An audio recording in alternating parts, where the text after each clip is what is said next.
Suara Hati.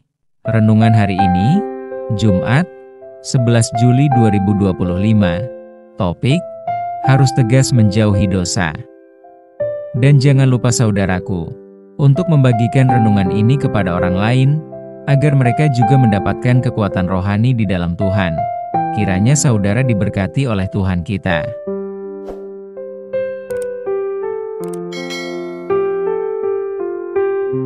Nas renungan kita hari ini, Matius 5 ayat 29 dan 30. Maka jika matamu yang kanan menyesatkan engkau, cungkillah dan buanglah itu, karena lebih baik bagimu jika satu dari anggota tubuhmu binasa, daripada tubuhmu dengan utuh dicampakkan ke dalam neraka. Dan jika tanganmu yang kanan menyesatkan engkau, penggalah dan buanglah itu. Karena lebih baik bagimu jika satu dari anggota tubuhmu binasa daripada tubuhmu dengan utuh masuk neraka. Nas hari ini adalah bagian dari khotbah Tuhan Yesus di bukit. Secara harafiah, apakah benar demikian harus terjadi kepada mereka yang melakukan dosa? Manifestasi makna nas di atas bukanlah bermakna, jika mata sebelah bersalah, maka cungkilah. Karena lebih baik satu mata daripada dua mata, bila kita bersalah. Dan bila tanganmu sebelah berbuat kesalahan, maka potonglah tanganmu itu, sebab lebih baik tangan satu daripada kedua tanganmu tetapi engkau mendapat hukuman. Khotbah Tuhan Yesus adalah sebuah pengajaran kepada pengikutnya tentang kesadaran atas dosa. Ini menyatakan betapa seriusnya untuk menjauhkan dosa. Dosa merupakan penyimpangan atau anomali yang tidak boleh kita abaikan dengan dalih kasih, sekalipun ada kasih karunia yang kita anggap selalu tersedia atas pengampunan dosa, Roma 6 ayat 1 dan 2. Saudaraku, orang yang menganggap remeh dosa, berarti mereka sedang mempermainkan kasih karunia Tuhan. Sebab, Tuhan telah mengampuni dosa kita. Orang yang sudah bertobat, lalu kembali hidup dalam dosa akan menghalangi hubungan dengan Tuhan. Oleh karena itu, kita perlu mengambil langkah tegas untuk memerangi godaan dosa yang terus-menerus ada selama kita hidup di dunia ini. Melawan godaan dosa itu bukan dengan menjauhi faktor eksternal, seperti lingkungan yang buruk atau pergaulan yang menyesatkan, tetapi memperkuat dalam menjaga diri kita akan hati, pikiran, dan keinginan pribadi, agar tetap murni dan selaras dengan Tuhan.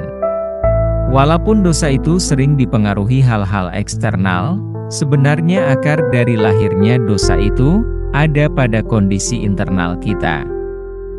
Dalam kitab Yakobus yang pertama dituliskan, tetapi tiap-tiap orang dicobai oleh keinginannya sendiri, karena ia diseret dan dipikat olehnya. Dan apabila keinginan itu telah dibuahi, ia melahirkan dosa, dan apabila dosa itu sudah matang, ia melahirkan maut. Ayat 14-15. Oleh karena itu, Tuhan mengingatkan kita, agar dengan tegas menjauhi segala sesuatu yang dapat membawa kita ke dalam dosa.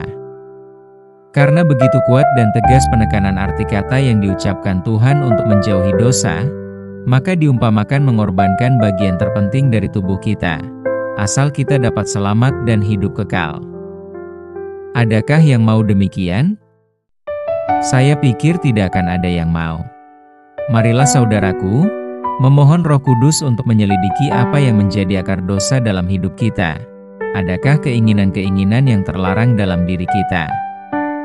Kemudian mengambil langkah nyata untuk menyangkal diri dan menyesuaikan hidup sesuai dengan panggilan kekudusan yang Tuhan berikan. Lukas 9 ayat 23. Putuskan akses terhadap godaan dan pengaruh negatif, isi hati dan tanamkan dalam pikiran kita dengan firman Tuhan yang membangun iman, serta rawat hubungan kita dengannya melalui doa dan persekutuan. Kiranya kita dapat dengan tegas memangkas hal-hal yang menyeret dan memikat kita pada dosa, dan tetap hidup terfokus pada kebenaran sehingga dapat hidup kudus dan berkenan bagi Tuhan. Amin. Topik doa kita hari ini, Kepada keluarga yang mengalami duka cita, salam baik untuk kita semua. Tuhan Yesus memberkati kita.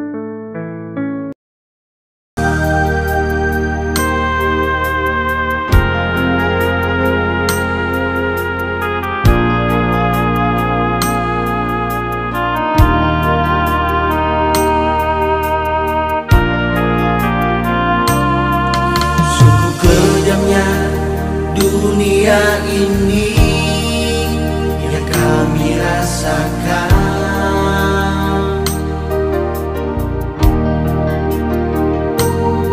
begitu banyak rintangan yang datang, silih berhenti.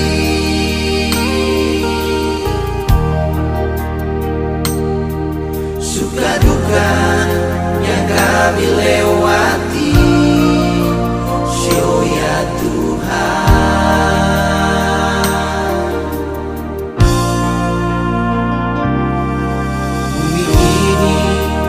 semakin tua, syukur ya Tuhan.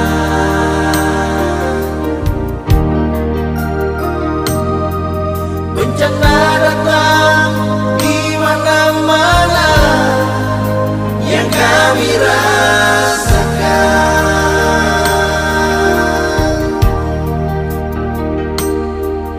Mungkin Tuhan mulai bosan dengan kami di dunia ini.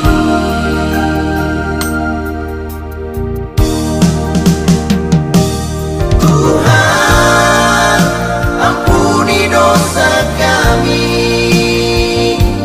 yang selama ini menyakiti hati-Mu. Tuhan, tuntunlah langkah kami, lepaskan kami dari derita ini.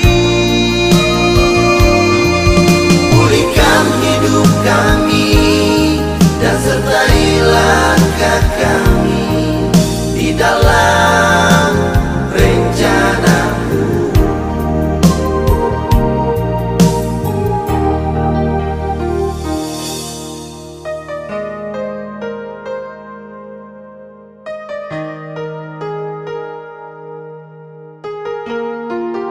Tuhan Yesus berkata, "Marilah kepadaku, semua yang letih lesu dan berbeban berat, Aku akan memberi kelegaan kepadamu."